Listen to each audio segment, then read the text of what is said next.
This is the installation guide for your myWall Storage2 unit. Prior to installation, you will need a few tools: level, tape measure, stud finder, drill, pencil, and your choice of wall mounting hardware dependent on the surface you will be mounting the myWall on. Ensure that all parts are included for your myWall installation. Lay your myWall panels face down on a clean floor.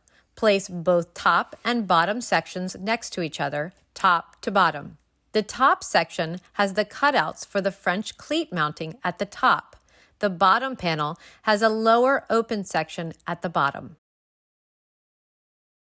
Attach the two connector blocks to fasten the top and bottom of each myWall panel together. If you are installing multiple panels, be sure not to mix panel parts. Locate metal or wood stud locations on the wall used for mounting. Make sure you check for plumbing or electrical locations within the wall. Hold the French cleat onto the wall at a height of 83.5 inches from the floor to the bottom of the cleat.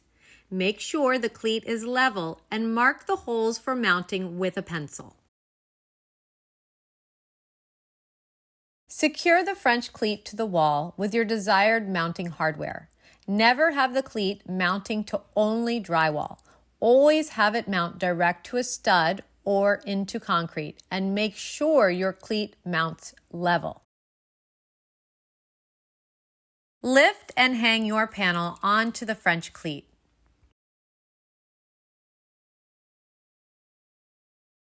Attach the safety locking plate to either the left or right side of the myWall panel with the 2 screws provided. Only one locking plate is needed per myWall panel.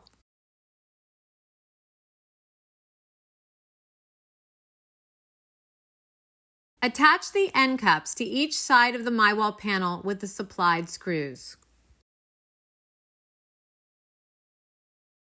Now attach your accessories as you want them and enjoy.